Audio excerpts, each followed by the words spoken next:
Good morning बच्चों। नवीन राजस्थान की online कक्षाओं में आपका स्वागत है। प्यारे बच्चों, हम कक्षा 10th की हिंदी की पूर्व की कक्षाओं में सूरदास जी जो पहला चैप्टर है आपकी क्षितिज पुस्तक का वो अध्ययन कर चुके हैं और दूसरा चैप्टर तुलसीदास जी जो भक्तिकालीन कवि हैं उसी में दूसरा अध्याय हम तुलसीदास जी का पहला लेक्चर पूर्व की कक्षा में पढ़ चुके हैं। प्यारे बच्चों, हमने तुलसीदास जी का जीवन परिचय प्राप्त किया था। जीवन परिचय के साथ साथ उन्होंने अपने जीवन में जो जो कष्ट देखे और उन कष्टों का सहर्ष स्वागत किया और राम की भक्ति में अपना संपूर्ण जीवन लगा दिया। ये सब हम पूर्व की कक्षा में लेक्चर 1 में जो तुलसीदास जी का था हम याद कर चुके हैं। बच्चों, हम अच्छे से जानते हैं, जैसा कि मैंने आपको बताया था कि तुलसीदास जी ने अपने संपूर्ण जीवन को भक्तिकालीन कवियों के समान पूर्ण भक्ति में रामचंद्र जी को समर्पित कर दिया। यद्यपि कहा जाता है कि तुलसीदास जी ने अपने जीवन काल में बहुत से ऐसे कष्ट उठाए जिन कष्टों से एक सामान्य मनुष्य विचलित हो सकता है, लेकिन तुलसीदास जी ने अपने जीवन के उन कष्टों को सहर्ष स्वीकार करते हुए किसी भी प्रकार से विचलित ना होते हुए राम की भक्ति से अपने आप को नहीं हटाया। बचपन में जन्म होते ही जिस प्रकार उनके माँ बाप ने उन्हें त्याग दिया, क्योंकि उनका शरीर 5 साल के बच्चे जैसा दिखाई देता था, एक भय के कारण से उन्होंने अपने बच्चे को त्यागा। वहीं विवाह के उपरांत उन्होंने अपनी पत्नी से भी अपने उचित प्रेम को प्राप्त नहीं किया और इस तरह से उनका जीवन जो कष्ट में हुआ उससे उन्होंने राम की भक्ति की ओर अपने चित्त को मोड़ लिया। बच्चों, पहले हम जान चुके हैं कि तुलसीदास जी ने जब राम की भक्ति में अपना संपूर्ण जीवन समर्पित कर दिया तो इस तरह से उन्होंने रामचरितमानस की रचना सन 1631 में पूरी की। 1631 में जब रामचरितमानस की रचना पूर्ण हुई, ऐसी स्थिति में मुगल शासक ने उन पर एक तरह से अत्याचार करते हुए या एक तरह से उनका स्वागत करते हुए कुछ भी कहें, 1 महीने की कैद में उनसे हनुमान चालीसा जो हनुमान बाहु का एक अंश है वो लिखवाई। इस तरह से तुलसीदास जी ने अकबर के शासनकाल में अपनी एक प्रशस्ति पत्र प्राप्त किया और इस तरह से संपूर्ण प्रजामंडल में तुलसीदास जी का यशोगान स्वीकार किया गया। बच्चों, रामचरितमानस का ही एक अंश जो आपकी पाठ्य पुस्तक में दिया गया है वो बाल कांड से लिया गया है। ये बाल कांड रामचरितमानस का प्रथम कांड है और बाल कांड से जो प्रसंग यहाँ लिया गया है वो है लक्ष्मण परशुराम संवाद। ये आपको मैंने प्रथम लेक्चर में बता दिया था कि लक्ष्मण परशुराम संवाद क्या है। बच्चों, राजा जनक जो थे, जो सीता जी के पिताजी थे, और उन्होंने सीता जी के स्वयंवर से पहले एक शर्त रखी थी कि जो भी उनके दरबार में उपस्थित होकर शिव के धनुष को उठाकर उस पर प्रत्यंचा चढ़ाएगा और प्रत्यंचा चढ़ाकर उसका सम्मान करेगा, ऐसी स्थिति में सीता उसी राजा के गले में अपनी वरमाला डालेगी। इस तरह की जो घोषणा थी ये संपूर्ण नगर में करवा दी गई और समस्त यशस्वी राजाओं के यहाँ निमंत्रण पत्र भेजा गया और इस तरह से राजा जनक के दरबार में एक स्वयंवर का आयोजन हुआ। जैसा कि आपको बताया था कि उस स्वयंवर में बड़े बड़े यशस्वी राजा पधारे और उन्होंने शिव के धनुष को उठाने का बहुत प्रयास किया, लेकिन वो इस प्रयास में असफल रहे और इस तरह के प्रयास को जब वो पूर्ण नहीं कर पाए तो विश्वामित्र के साथ श्री रामचंद्र जी और लक्ष्मण जी जो उस दरबार में उपस्थित थे, ऐसी स्थिति में उन्होंने विश्वामित्र के आशीर्वाद को प्राप्त करके शिव के धनुष को न केवल उठाया और जैसे ही उस पर प्रत्यंचा चढ़ाई तो प्रत्यंचा चढ़ाते ही वो धनुष भंग हो गया। कहा जाता है कि शिव जी का वह धनुष श्रापग्रस्त था और श्री रामचंद्र जी के स्पर्श की प्रतीक्षा में ही था। ऐसी स्थिति में परशुराम जी जो शिव जी के शिष्य कहे जाते हैं, उन्होंने जब धनुष भंग की टंकार की आवाज सुनी तो वो तुरंत ही तीव्र गति से जनक के दरबार में उपस्थित हुए और उन्होंने रामचंद्र जी से पूछा कि हे राम, इस शिव के धनुष को तोड़ने वाला कौन है।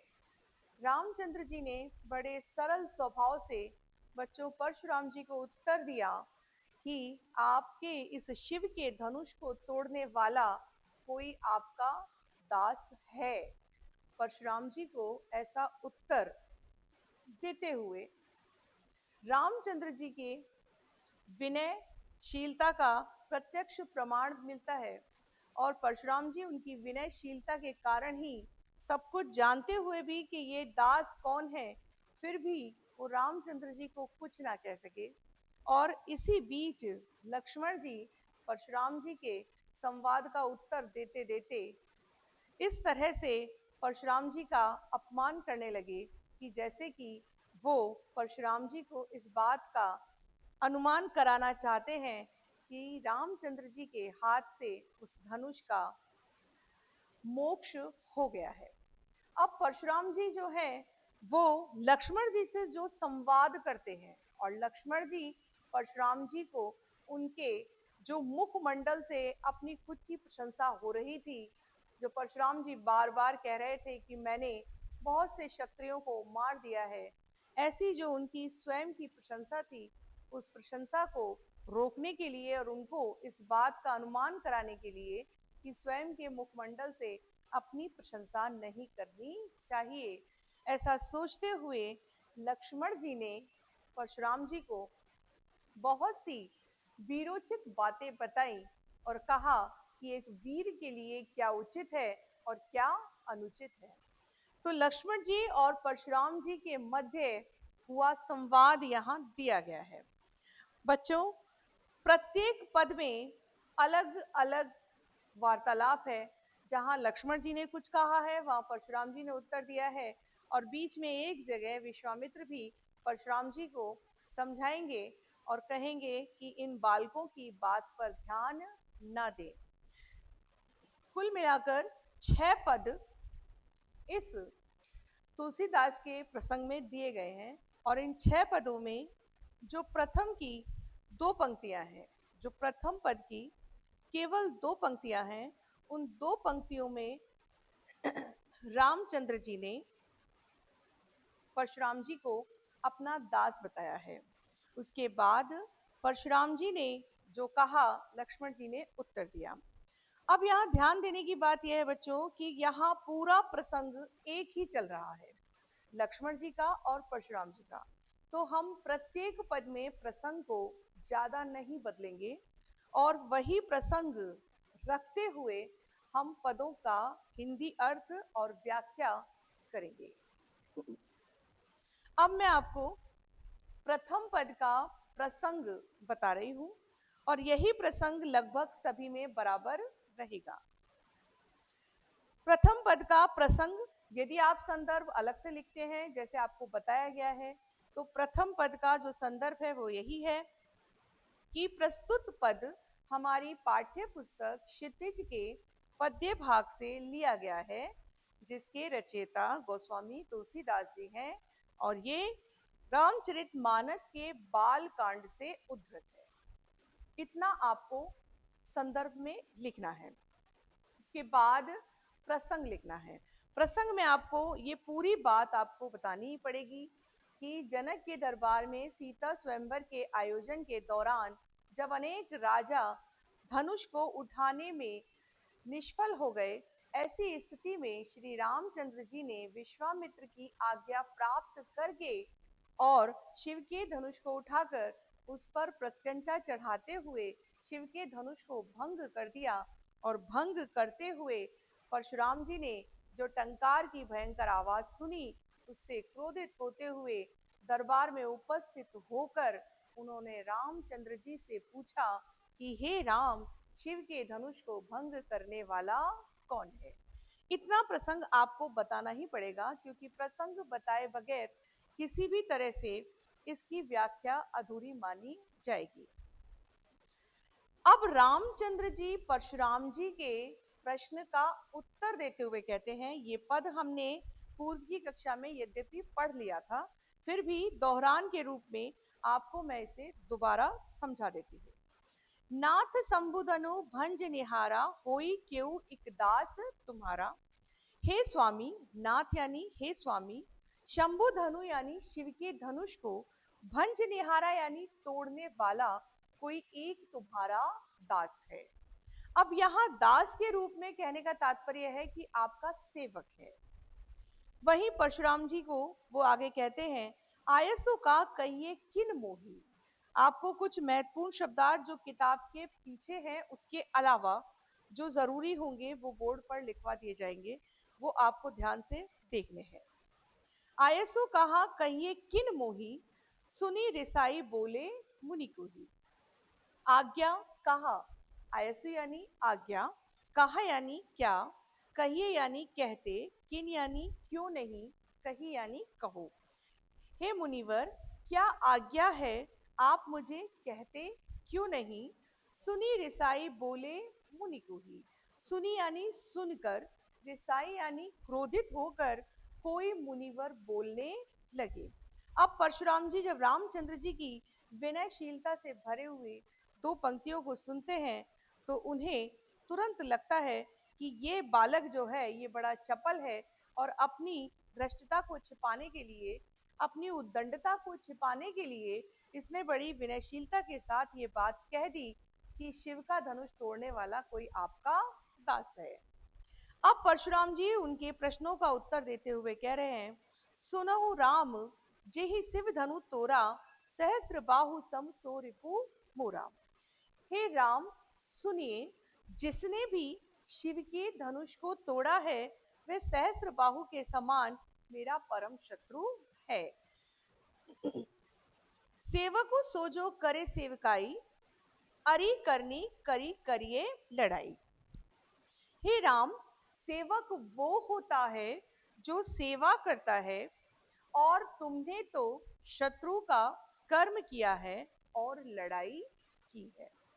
परशुराम जी रामचंद्र जी से कहते हैं कि सेवक वो होता है जो सेवा करता है, लेकिन तुमने तो मेरे गुरु के धनुष को भंग करके शत्रु का कर्म किया है और वास्तव में मुझसे लड़ाई का प्रस्ताव रखा है। सुनो राम जेहि शिव धनु तोरा, सहस्र बाहु सम सो रिपु मोरा। हे राम, सुनिए, जिसने भी शिव के धनुष को तोड़ दिया है वह सहस्र बाहु राक्षस के समान मेरा परम शत्रु है। हे राम, सुनिए, जिसने भी शिव के धनुष को तोड़ दिया है वो सहस्र बाहु यानी हजार भुजाओं वाले उस राक्षस के समान मेरा परम शत्रु है। वहीं परशुराम जी रामचंद्र जी से कहते हैं, सो बिलगाऊ बिहाई समाजा। हे राम, उसे बिलगाऊ यानी अलग कर दीजिए, बिहाई यानी छोड़कर, समाजा यानी इस दरबार के समाज को। हे रामचंद्र जी, उसे अलग कर दीजिए, इस जनक के दरबार के समाज को छोड़कर। नैते मारे जइहे सब राजा, नहीं तो ये सारे राजा अभी के अभी मारे जाएंगे। कि हे राम, जिसने भी शिव के धनुष को तोड़ दिया है उसे इस समाज के अन्य राजाओं से अलग कर दीजिए, नहीं तो ये सारे राजा मार दिए जाएंगे। सुनी मुनि वचन लखन मुस्काने। अब देखिए बच्चों, यद्यपि वार्तालाप जो है वो रामचंद्र जी और परशुराम जी के मध्य था, लेकिन रामचंद्र जी विनयशीलता के पुजारी और इसलिए वो परशुराम जी को ज्यादा कुछ ना कहते हुए चुप हो जाते हैं, शांत हो जाते हैं। और मुनिवर के ऐसे कठोर वचनों को सुनकर लक्ष्मण जी उन दोनों की वार्तालाप के मध्य ही कुछ बोलना प्रारंभ कर देते हैं और बड़े मुस्कुराते हुए से चेहरे को लेकर वो परशुराम जी के समक्ष हाथ जोड़कर खड़े होकर ऐसा कह देते हैं, सुनी मुनि वचन लखन मुस्काने, बोले परसु धरई अवमाने। मुनि के वचनों को सुनी यानी सुनकर, मुनि के वचनों को लखन यानी लक्ष्मण जी मुस्काने यानी मुस्कुराने लगे। बोले परसु धरई, परसु धरई का अर्थ आपको बताया था फरसे को धारण करने वाला। बोले परसु धरई अवमाने, अवमाने का मतलब है अपमान करते हुए। तो परसु धरई यानी फरसे को धारण करने वाले परशुराम जी का अपमान करते हुए राम लक्ष्मण जी बोलने लगे।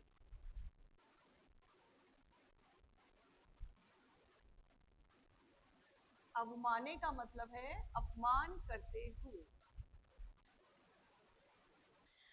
या यूं कहें कि व्यंग में कुछ ऐसे बोल रहे हैं कि जिससे कि परशुराम जी को ऐसा प्रतीत हुआ कि ये बालक धृष्टता में मेरा अपमान कर रहा है। अब वो परशुधरई यानी परशुराम जी जो फरसे को धारण करते हैं उनका अपमान करते हुए बोल रहे हैं, बहु धनुई तोरी लरिकाई, नैते असी रिस कीनी घुसाई। बहु धनुई का मतलब है बहुत से धनुष, बहु यानी बहुत से, धनुई यानी धनुष। अब ये धनुई क्यों कहा गया है? क्योंकि ये वो धनुया हैं जिनको बचपन में खेलने के लिए राजकुमारों को दे दिया जाता था। ये वो बड़े बड़े धनुष नहीं है जो धनुष राजकुमार युद्ध में काम में लेते हैं। ये वो छोटे छोटे धनुष हैं जो धनुष राजकुमारों को खेलने के लिए दिए जाते हैं। तो लक्ष्मण जी परशुराम जी को बताते हैं कि हे मुनिवर, बहुत से धनुष हमने लरिकाई यानी बचपन में,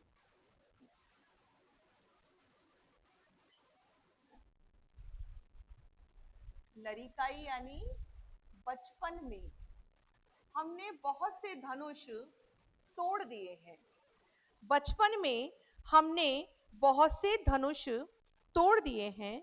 कभो ना असी रिस कीनी गुसाई, लेकिन हे मुनिवर कभी भी किसी ने ऐसा क्रोध नहीं किया है। यही धनु पर ममता के ही हेतु, हे मुनिवर, यही यानी इस, धनु यानी धनुष पर, ममता यानी प्रेम, एक माँ का बच्चे से जैसा प्रेम होता है, इस धनुष पर हे मुनिवर आपका प्रेम के ही हेतु किस कारण से है, सुनी रिसाई कह भृगुकुल केतु। ऐसा सुनकर रिसाई यानी क्रोधित होकर भृगुकुल केतु यानी भृगु वंश के झंडे के समान आगे चलने वाले, जैसे ध्वजा आगे चलती है, ध्वजा को लेकर चलने वाला भी आगे आगे चलता है, ठीक उसी प्रकार भृगुकुल केतु परशुराम जी को कहा गया है कि इस धनुष पर हे मुनिवर आपका प्रेम किस कारण से है। ऐसा सुनते हुए परशुराम जी क्रोधित होकर बोलते हैं। अब लक्ष्मण जी ने परशुराम जी के क्रोध की अग्नि में घी का काम करते हुए उसे और अधिक प्रज्वलित कर दिया, और इस तरह से परशुराम जी अधिक क्रोधित होते हुए उन्होंने लक्ष्मण जी के ऐसे तर्कों का उत्तर दिया। रे नृप बालक काल बस बोलत तो ही ना सवार। ध्यान दीजिए, रे नृप बालक काल बस बोलत तो ही ना संभार, धनु ही सम त्रिपुरारी धनु विदित सकल संसार। अब बच्चों ध्यान दीजिए कि त्रिपुरारी शब्द जो है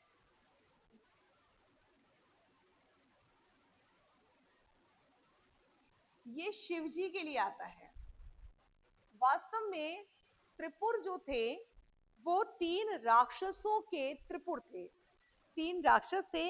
विस्तारित रूप से कहानी पूरी बताना अभी संभव नहीं है, इसलिए आपको संक्षिप्त में बताया जा रहा है कि 3 त्रिपुर राक्षस थे जिन्होंने अलग अलग पुरों में अपना आधिपत्य स्थापित कर रखा था और बड़ा अत्याचार उन्होंने अपनी प्रजा पर किया था, ऋषि मुनियों को बड़ा कष्ट पहुंचाया था। उनका संहार करने वाले थे शिव जी, इसलिए शिव जी का नाम हो गया त्रिपुरारी, अर्थात त्रिपुर का अरि, क्योंकि अरि का मतलब होता है शत्रु, तो त्रिपुरारी शिव जी को कहा जाता है। तो परशुराम जी लक्ष्मण जी के प्रश्नों का, उनके तर्कों का उत्तर देते हुए कहते हैं कि रे नृप बालक काल बस बोलत तो ही ना समार। अरे राजकुमार, तू काल के वश में होकर बोल रहा है, तुझे तेरी वाणी पर नियंत्रण नहीं है। धनु ही सम त्रिपुरारी धनु विदित सकल संसार। ये जो धनुष तुमने बचपन में तोड़ दिए थे, वो धनुष छोटे छोटे खिलौने थे। धनु ही सम, वो धनुइया जो थी वो इस त्रिपुरारी के धनुष से तुलना नहीं की जा सकती है। अर्थात किसी भी प्रकार से त्रिपुरारी के धनुष से उन छोटे छोटे खिलौने वाले धनुष की तुलना नहीं की जा सकती है। विदित सकल संसार, विदित का अर्थ होता है जानता है।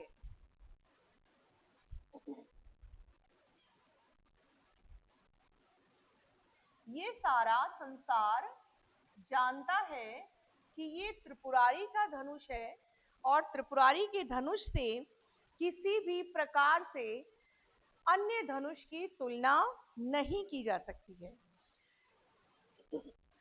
इस प्रकार से हे राजकुमार, तुम ध्यान से समझ लो कि तुम्हारे द्वारा तोड़े गए बचपन के धनुष और इस धनुष में बहुत अंतर है। अब प्रस्तुत पद हम पहले की कक्षाओं में भी पढ़ चुके हैं। अब इस पद में जो भी विशेष है बच्चों, वो आपको ध्यान से सुनना है। देखिए, तुलसीदास जी ने अपनी जितनी भी रचनाएं लिखी उनमें मुख्यतः अवधी भाषा का प्रयोग किया, लेकिन अवधी भाषा के साथ साथ उन्होंने ब्रज भाषा के शब्दों का भी प्रयोग किया था। ये ब्रज भाषा के जो शब्द थे वो यद्यपि अवधी भाषा में इस तरह से मिश्रित हो गए कि उसमें कहीं भी हम आसानी से ये परख नहीं कर सकते हैं कि अवधी कहाँ है और ब्रज कहाँ है। तो अवधी भाषा तुलसीदास जी की मुख्यतः रचनागत भाषा है। तो तुलसीदास जी द्वारा रचित इस प्रस्तुत पद में जो मुख्यतः भाषा है वो अवधी है। विशेष में हम पहला पद, उस पद की जो विशेष उल्लेख है उसका करते हैं। अब देखिए, जैसे कि आपको बताया गया था कि विशेष लिखते समय आपको ऐसे पॉइंट बनाने हैं और प्रत्येक पद की व्याख्या में आपको विशेष अनिवार्य रूप से लिखना है। जब आप विशेष लिखेंगे तो ये ध्यान रखना है कि जैसे प्रसंग लगभग सभी का समान है, वैसे विशेष में भी काफी समानता है, क्योंकि भाषा अवधि ही रहेगी। ठीक उसी प्रकार तत्सम तद्भव शब्दावली रहेगी। तो आप पंक्तियों में लिखेंगे भाषा अवधि,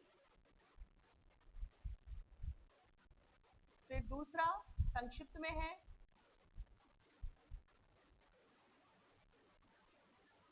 तत्सम तद्भव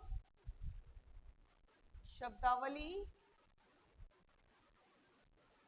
आप पूरी पंक्ति बनाकर लिखेंगे कि प्रस्तुत पद में अवधी भाषा का प्रयोग किया गया है और फिर तत्सम तद्भव शब्दावली का प्रयोग किया गया है। वहीं लिखेंगे अनुप्रास, उपमा, अलंकारों का प्रयोग किया गया है।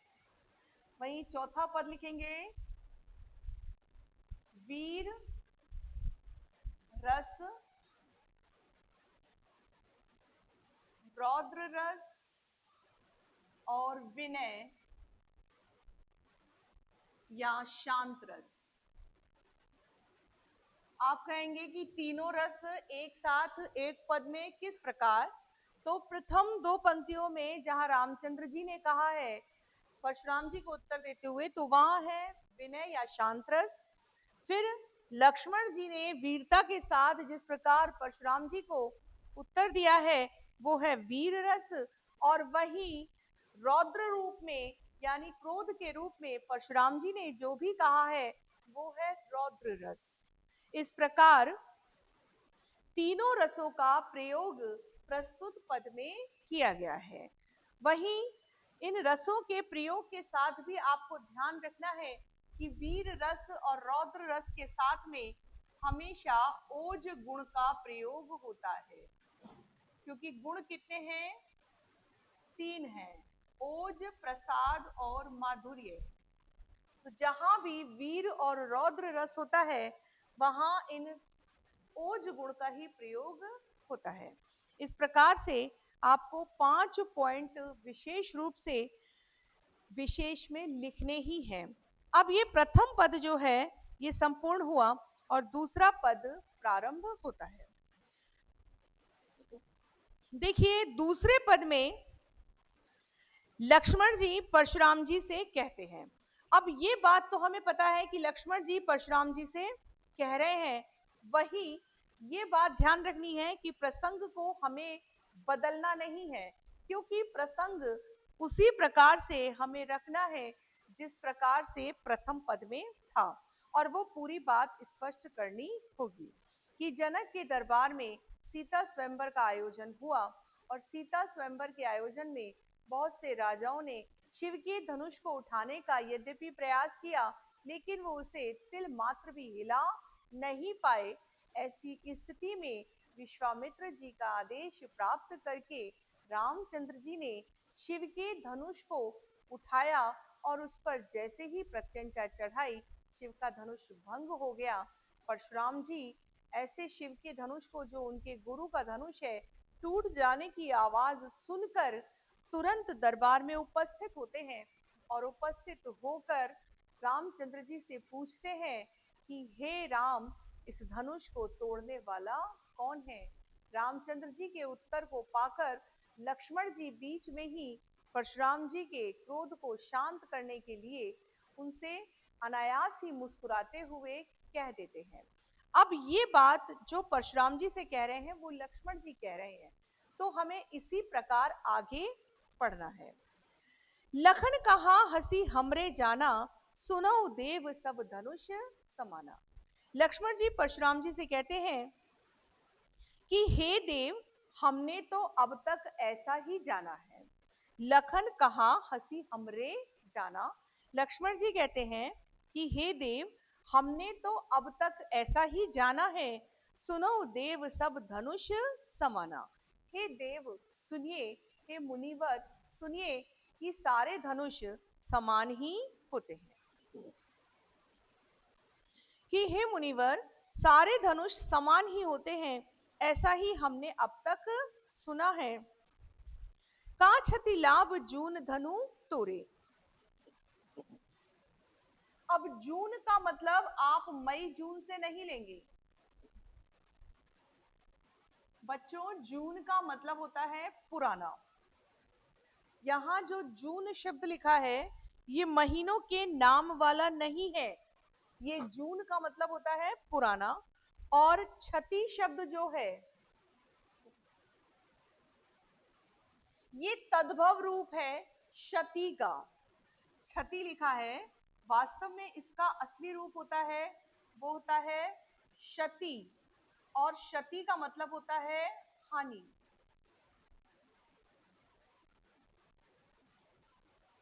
तो ये ध्यान देने की बात है कि तत्सम तद्भव शब्दावलियां इन पदों में चलेंगी। का छति लाभ जून धनु तोरे, लाभ तो दिखाई दे रहा है साफ कि लाभ के लिए है, कि लक्ष्मण जी परशुराम जी के ऐसे वचनों को सुनकर हंसते हुए उनसे कहते हैं कि हे देव, हमने तो अब तक यही सुना है कि सारे धनुष समान ही होते हैं।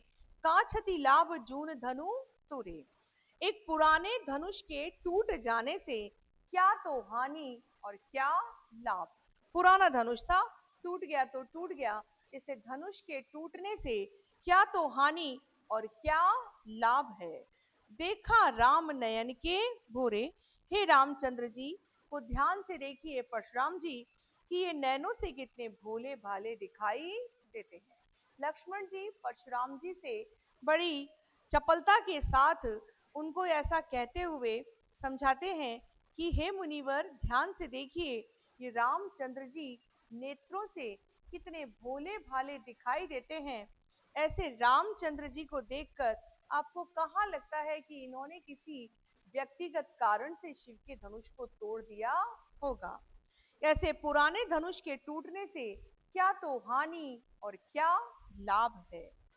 छुअत टूट रघुपति ना दोसु, ये तो छूते ही टूट गया, इसमें रघुपति का कोई दोष नहीं है। लक्ष्मण जी परशुराम जी से कहते हैं कि ये तो छूते ही टूट गया, रघुपतहु ना दोषु, इसमें रघुपति का कोई दोष नहीं है। मुनि बिनु काज करई कत रोसु, रोसु का मतलब है रोष।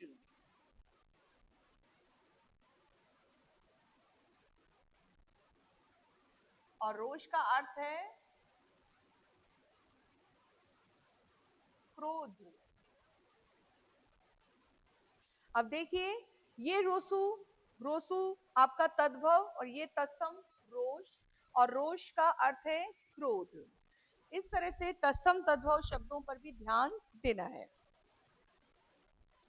मुनि बिनु काज करई कत रोसु, छुअत टूट रघुपति ना दोसु, छूते ही टूट गया, रघुपति का कोई दोष नहीं है। हे मुनिवर, आप बिना कारण ही कितना क्रोध करते हैं। लक्ष्मण जी के वचन यद्यपि बहुत उग्र थे, कह तो वो बड़े विनम्रता से रहे थे, लेकिन उनके उन वचनों में विनम्रता के साथ साथ उनकी चपलता, उनकी उद्दंडता, उनका चंचल स्वभाव वो झलक रहा था। और परशुराम जी उनके ऐसे स्वभाव को देखकर ही विचलित हो रहे थे कि रामचंद्र जी कितने विनयशील हैं, और परशुराम जी सोच रहे हैं कि वही रामचंद्र जी के छोटे भाई कितने चपल हैं और बातें बनाने में कितने सफल हैं।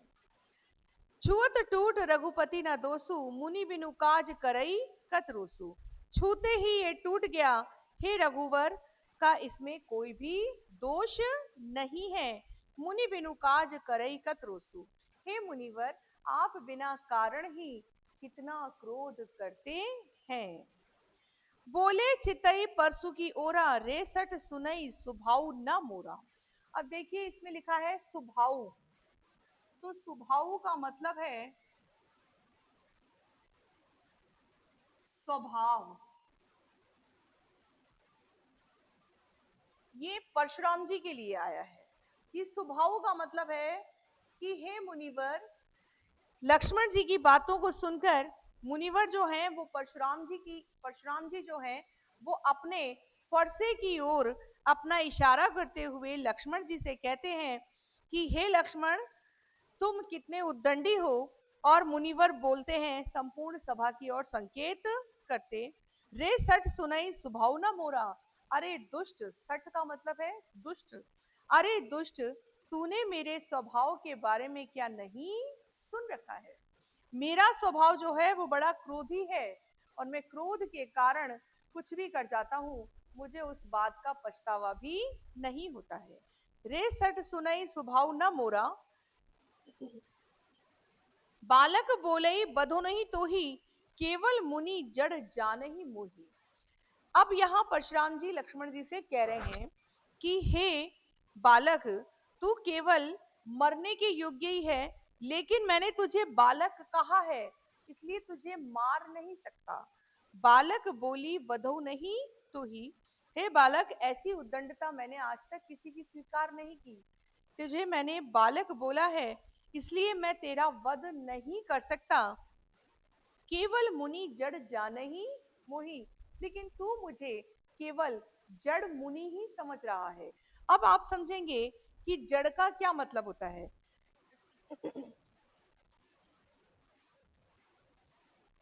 देखिए बच्चों, जड़ शब्द जो है वो जड़ यद्यपि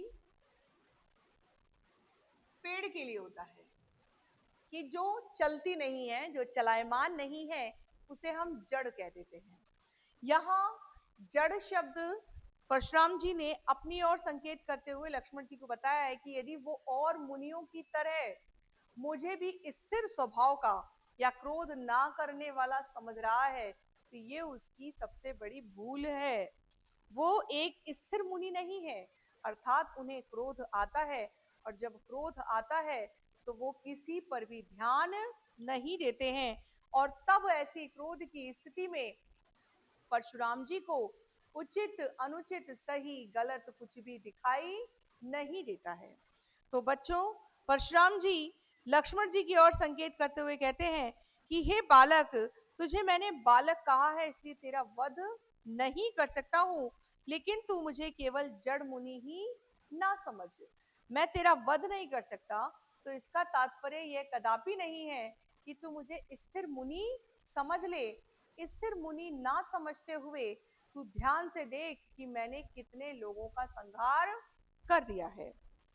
बाल ब्रह्मचारी अति को ही विश्व विदित क्षत्रिय कुलद्रोही।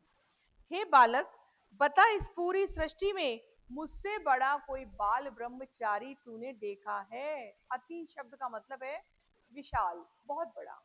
कि मुझसे बड़ा कोई बाल ब्रह्मचारी तूने देखा है? विश्व विदित क्षत्रिय कुलद्रोही।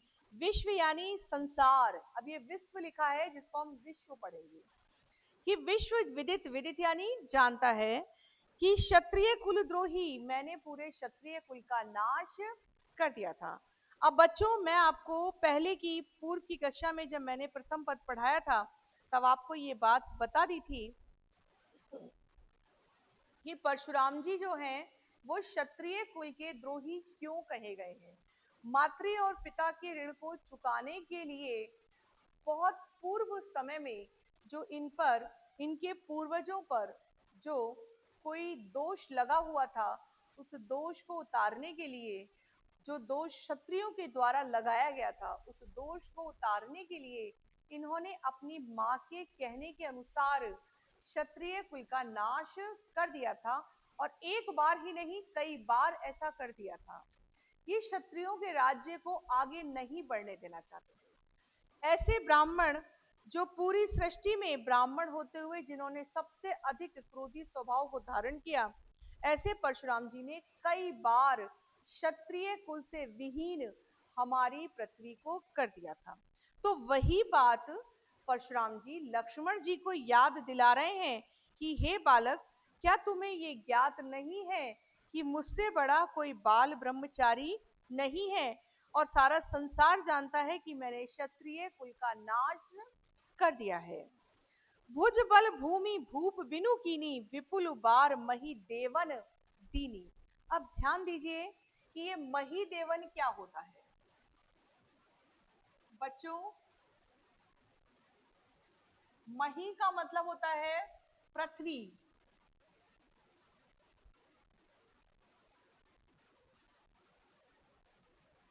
मही का मतलब होता है पृथ्वी। और पृथ्वी के देव यानी धरती देव वो होते हैं ब्राह्मण। तो यहां ब्राह्मणों को मही देवन कहा गया है। देवन का मतलब देवता और मही का मतलब पृथ्वी। तो पृथ्वी के देवता किसे कहा गया है? ब्राह्मणों को कहा गया है। तो परशुराम जी कह रहे हैं कि भुजाओं के बल से मैंने भूप यानी राजाओं के बिना धरती को कई बार कर दिया, और विपुल बार यानी बहुत बार मैंने ये पृथ्वी ब्राह्मणों को प्रदान कर दी। सहस्त्र बाहु भुज छेद निहारा, परसु बिलो की महीप तुम्हारा। हे राजकुमार, मेरे इस फरसे को ध्यान से देखिए। मैंने बहुत बार इस फरसे के उपयोग से क्षत्रियों का नाश कर दिया, और बहुत बार मैंने इस पृथ्वी के साम्राज्य को ब्राह्मणों को सौंप दिया, अर्थात ब्राह्मणों को सृष्टि का राजा बना दिया। ऐसा परशुराम जी ने कहा जाता है, ऐसा इतिहास में देखा जाता है कि परशुराम जी ने क्रोधी स्वभाव के कारण और मातृ ऋण उतारने के लिए ब्राह्मणों को पृथ्वी का राजा बना दिया और क्षत्रियों को पृथ्वी से समाप्त कर दिया। अब बच्चों, हमने पहले पद में विशेष और व्याख्या हो गई, दूसरे पद की हमने व्याख्या पढ़ ली। अब इसके आगे का पढ़ने से पहले आप इसका विशेष एक बार ध्यान से सुने कि इस संपूर्ण पद में विशेष के जो मुख्य बिंदु हैं वो क्या है। देखिए, भाषा वही रहेगी, भाषा अवधि है। अवधि भाषा के साथ साथ आपको दो तीन शब्द यहाँ बताए गए कि तत्सम तद्भव शब्दावली से युक्त हैं, उनको बदल कर लिखना है तो तत्सम तद्भव शब्दावली का प्रयोग है। वहीं जहां भी वर्णों की आवृत्ति है, जैसा कि बताया गया, उन वर्णों की आवृत्ति में अनुप्रास अलंकार है। और उपमा अलंकार जहां भी सम समान समही जैसे शब्द हैं, वहां उपमा अलंकार है। उपमा अलंकार के साथ साथ वीर रस और रौद्र रस का प्रयोग किया गया है, और जहां भी वीर रस और रौद्र रस होता है वहां ओज गुण का प्रयोग होता है। इस तरह से जो 5 बिंदु विशेष के प्रथम पद के हैं, वही 5 बिंदु द्वितीय पद के भी रहेंगे। अब विद्यार्थी आप सभी ध्यान से, जो पहले आपको होमवर्क में क्वेश्चन दिए गए थे, उम्मीद है वो आप सभी ने अपनी अपनी कॉपियों में कर लिए होंगे। पहले हमने तुलसीदास का जब परिचय दिया था, तब उसमें सूरदास के अंतिम प्रश्नों को दिया था। आज आप तुलसीदास जी के प्रथम और दूसरे पद और उनके परिचय से संबंधित जो आपको समझाया गया है, वही प्रश्न गृह कार्य में दिए जा रहे हैं। उन्हें ध्यान से लिख लीजिए और A4 साइज की जो कॉपी आपने बनाई है, उसी में आगे आपको वो प्रश्न करने हैं। इन पदों की व्याख्या भी आपको साथ के साथ करनी है। जैसे आज आपने 2 पद अभी पढ़ लिए, तो इनकी सप्रसंग व्याख्या करनी है, और सप्रसंग व्याख्या के साथ धीरे धीरे अपने घर पर अध्ययन करते हुए जो प्रश्न आपको लिखवाए जा रहे हैं, उन प्रश्नों का उत्तर भी आपको, क्योंकि ये प्रश्न बहुत अधिक बड़े नहीं हैं, 2-2, 3-3 पंक्तियों के हैं, इनके उत्तर भी आपको लिखने हैं। तो सभी बच्चे पहला प्रश्न लिखें कि प्रथम पद और द्वितीय पद की सप्रसंग व्याख्या कीजिए। प्रथम पद और द्वितीय पद की सप्रसंग व्याख्या कीजिए। दूसरा प्रश्न है, तुलसीदास जी का जीवन परिचय लिखते हुए उसे याद भी कीजिए। तुलसीदास जी का जीवन परिचय लिखते हुए उसे याद भी कीजिए। ये वाला प्रश्न बड़ा रहेगा, क्योंकि बोर्ड में ये 6 नंबर का आता है कवि परिचय, इसलिए इसे आपको एक प्रश्न का लिखना है। पदों की व्याख्या करनी है। तो बच्चों, ये दोनों प्रश्न जो हैं, ये आपको अपनी गृह कार्य की कॉपी में करने हैं। जो भी आपको अन्य प्रश्न और अच्छे लगते हैं और जो आप पूछना चाहते हैं, वो अपनी अपनी फेयर कॉपियों में ही लिख कर रखें। नियमित कक्षाओं में आप विशेष रूप से उन प्रश्नों को पूछ सकते हैं। धन्यवाद।